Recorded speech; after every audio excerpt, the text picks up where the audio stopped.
Ladies and gentlemen, I don't know whether we should take a poll as to whether you are in a shocked state of awe or an awed state of shock. But let me just ask the following favors. If you look around, there are quite a number of people here.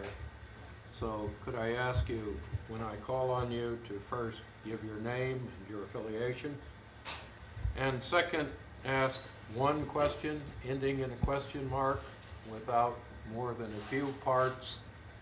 We have a very good set of steps in front of the building if you do want to give a speech, but just for the moment, let's concentrate on the questions. And who would like to begin? The gentleman in the second row. I think there's a mic behind you. Yes, my name is Greg Aftandilian. I'm an independent consultant. My question deals with the bar graph for young people being influenced by Arab policies. Since this was taken, the poll in December of 2010, and given the fact that all this stuff in the Arab world happened in January, February, is it your hunch that that is a low number now? I mean, just because of social media and the fact that Yemeni young people may be influenced by what's happening among young people in the rest of the Arab world? Thank you. Well, certainly we did see that it's a more impressionable population. And therefore, even with its self-expressed disinterest in results in activities beyond the local, it's one that is certainly more open to influence than their elders. Social media seems to have very low penetration in Yemen, given its poor and rural state. I think the number of Yemenis who reported even weekly access to the internet, as I recall, was 5% or so, certainly in the low single digits.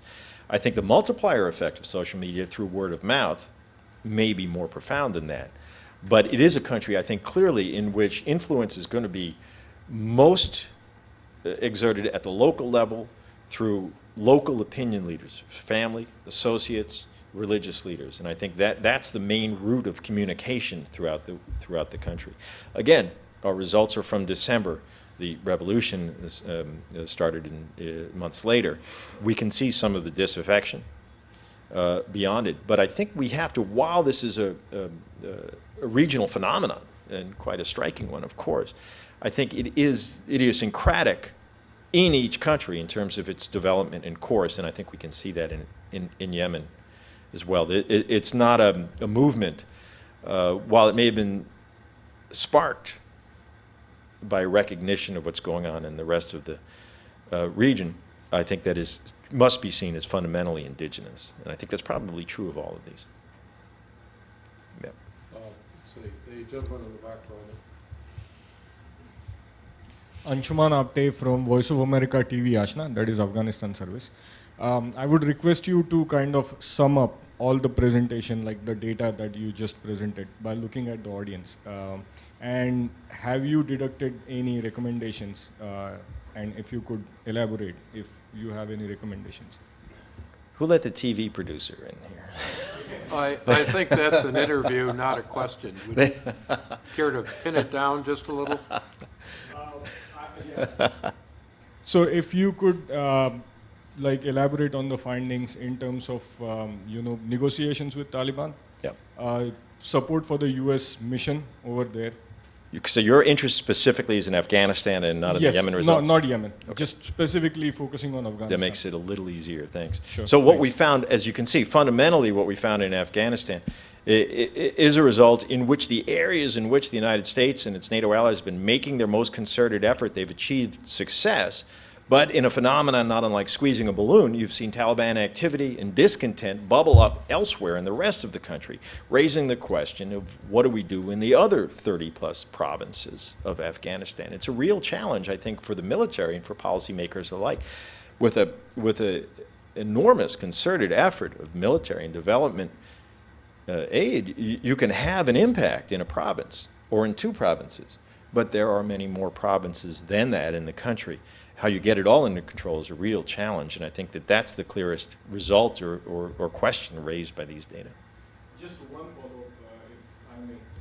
Have you recommending anything, like, is this study that you guys conducted, are there any recommendations as to how to correct this situation? It'd be a little outside of my brief. I think our effort, very frankly, I think there are agencies and individuals in the government who have access to their own data and can see these results and make their conclusions.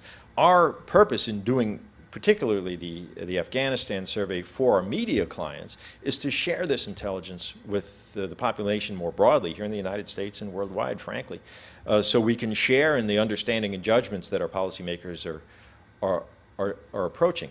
It would be outside my pay grade to make any suggestions about the way forward, but I think in picking apart the course of public attitudes in the country and seeing their correlation with events on the ground really does inform our judgment as citizens in an essential way. The lady in the back. Hi, I'm Mia Benarski from the National Democratic Institute, and I was hoping you could talk a little more about capacity on the ground in Yemen. This being the first survey, do you feel that the no opinion or the do not know responses were higher because you're building capacity? And especially for women interviewers, do you think that may have influenced your numbers at all? So interviewers did go out in male and female teams. The women interviewers are escorted by males, but the interviews of women are conducted by women.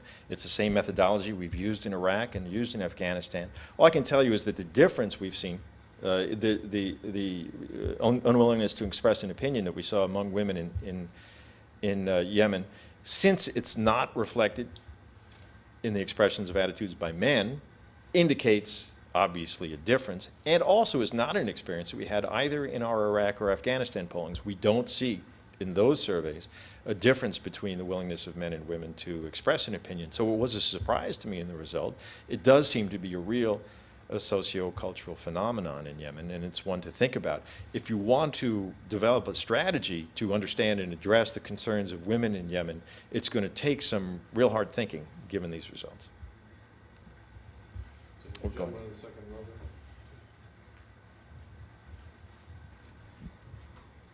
Colonel Datta, President of Indian Veteran Officers Association. I have lots of kith and kin who served in Afghanistan. Even present service is being rendered in Afghanistan, some of my kith and kin. The question is, after summing up the entire survey, and that too in opinion of President Karzai, that Taliban's are the part of the Afghan society. So under these circumstances, when there is a withdrawal by the major forces, by superpower, there is a vacuum left. What is your survey, our findings, that when the vacuum would be left, how smooth the withdrawal will be, and what would be the repercussions on the local population? So far as the government or governance is concerned. Yeah, it's challenging to answer that because it's difficult to poll for hypotheticals. We say to respondents, suppose X happens, what do you think of Y? It's supposition. We tend to try to measure harder sentiment about current conditions, current attitudes about what's occurring in the country. So I don't know if I have direct data on that for you. Certainly we know that Afghans are war-weary, are deeply influenced and concerned by both the extent of continued violence in their country and the slow pace of development and economic opportunity in the country. And that's led to increased frustrations. Now, there's been up and downs in the ratings of the performance as there's been an ebb and flow in the delivery of development aid and in the prevention of violence, or particularly of violence attributed to Western forces. So there are levers that can move these attitudes. But fundamentally, the overall path, as you can see from the beginning, has not been a good one, given the length and the difficulties involved in the long now Western involvement in this country.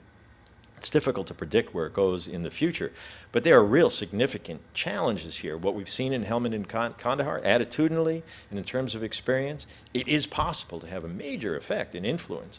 But how do you extend that to work across this country is, again, the most basic challenge that these data suggest. I think I should just note that first, there is no agreement within the U.S. government as to what our goals are for withdrawal this year as yet. The 2014 deadline has been publicly described as aspirational, a phrase I find difficult to understand, and that if you look carefully at the PowerPoints that are being issued by the government, there is now an arrow beyond 2014 which goes on to 2025, although they do not put the date down. So since no American knows what withdrawal means, it may be hard to poll the Afghans on what the impact of our non-plan is. I would just add to that, it's a great point, that in our U.S. data, you know, we find the public support for the war in Afghanistan at a new low in our latest survey research for ABC News. That a broad, I don't have the numbers with me, but a broad majority of Americans want the United States to remove its forces from Afghanistan this summer, and a small minority of Americans think it will. The irony politically of all this, because absent the bad economy, hell hath no fury politically like an unpopular war, is that it's conceivable that President Obama could survive this election only to be done in by the war in Afghanistan. That's it. The lady in the back there. Chance Counterpart International. How would you explain a drop in acceptance of women's rights from 2009 to 2010? Okay, I would naively think that once you get someone on board that women have roughly the same rights, they'll stay there. So why the drop? Yeah, so I didn't explain that clearly enough. It's not an acceptance of women's rights, it's a rating of the condition of women's rights. You think the treatment or the rights of women in this area are in good condition or in poor condition, and the drop we saw was in the rating of the delivery of women's rights, if you will. And as I showed in the data, women's rights were rated increasingly negative, in particular in areas where we had increased Taliban activity. See, the lady in the second row there. Thank you. Lauren Serpy with International Foundation for Electoral Systems. I know you said you would have liked to ask more questions on corruption. I'm curious if you did ask a couple more, if you could elaborate on them. And if not, what would you like to ask in the future regarding corruption? I'm not sure that we have to be really sensitive to the terms we use and the explanations we offer in terms of measuring things like corruption. And I'd like to see some data, which I don't have in this survey, that delves more into what Afghans themselves regard as corruption as opposed to the normal course of business in the country. And I think that that would help us understand it better. We see that corruption is highly rated as an irritant, and as a supposed reason for support for the Taliban. But when you ask people the country's greatest problems, corruption is far lower on the list. Now that may be because of the extent of the other challenges in terms of security and the economy and development needs as well. But I don't know that we've truly encircled what corruption means to Afghans in their daily lives, and that's where I'd like to see more work. Gary, if I may follow up, one thing that struck me about both your poll and what we've seen in Iraq is that the police, if you ask about the police as an institution, tend to be surprisingly favorable. But in some other polls I've seen, when you ask what your experience is with the police, they are almost uniformly extraordinarily negative. And that, to some extent, may be explained by another question your poll didn't address, which is perception of the courts, which in both countries is considerably more negative than perceptions of the police.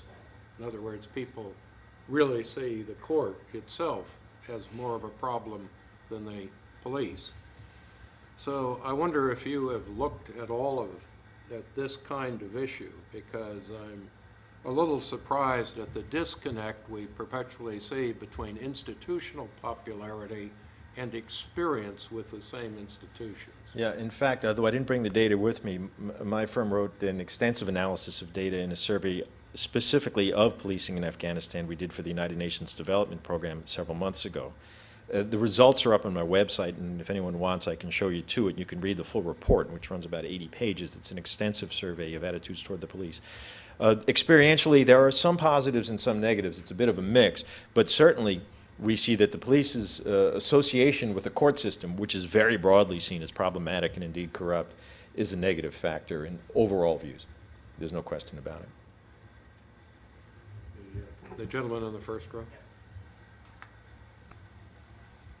My name is Abdurrahman Al-Iryani from the Yemeni embassy. First of all, I'd like to really thank you for presenting us with some important data, which includes the favorability of our president. And it is accurate, to be honest, 80%, despite people's being unhappy with our government and the services provided by our government. I noticed that there is a division between the South and North. I just wanted to know, I think you visited Yemen, right? I have not personally, no. Oh, okay. Because I wanted to know if there was a data involving if the southern people, the people of the south of Yemen mistrust the north of Yemen and how their relations among each other. I just wanted to know if you have this kind of data. Yeah, so in addition to the far lower ratings for the president in the south of the country, we saw, in an associated sense, the disaffection index I showed you, which is vastly higher in the south. And I think knowing the history of the country, these data shouldn't be a surprise. But there is vastly higher disaffection or distrust of the government, vastly higher sense that it's performing poorly, that it's not responding to the will or interest of the population, and suspicion of government activities. Also, particularly in the south, there's a considerably lower sense of security. All those, and I think those support the difference we saw in ratings of the president.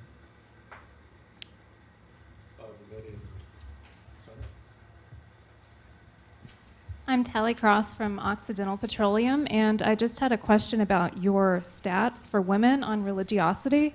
88% for women and 55% for men. That's over a 30-point difference. Can you explain that, and is that sort of a regional trend, or is that particular to Yemen? That religiosity question is one I haven't asked elsewhere, so I don't have cross-national data to evaluate it. It is an interesting difference, I agree. Also, because women, of course, maybe not of course, but women are almost uniformly likely not to report attending mosque. So it's a home-based religion, of course, that they're expressing their devotion to, but it is a difference, a significant one at a very high level. But again, it's an insular society, very locally focused, and the female population is particularly interesting in their disengagement from life outside, it seems, home and religion.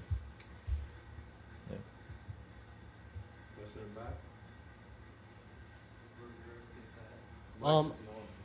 I noticed the 73% you had for support for negotiations, and that broke down when you sort of explored the negotiating framework.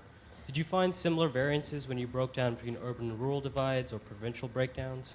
Yeah, we didn't see dramatic differences in those results. I think there may have been across province levels. I'll have to pull that data up, and I'll be happy to follow up with you to do it. But none dramatic enough for me to pull out in a separate slide. I think overall, the message we saw across provinces, as well as other groups, urban, rural, was support for negotiations. There's majority support of those, a little bit lower for a negotiated settlement, but far lower support for negotiated settlement that ceded control to the Taliban, given their very broad unpopularity in the country. That's really the takeaway there. Ladies and gentlemen, let me thank you very much. I think we've given Gary quite a run. And we will have these results up on the CSIS website. We also will have a video of the actual speech and presentation. But let's thank Gary and the Indian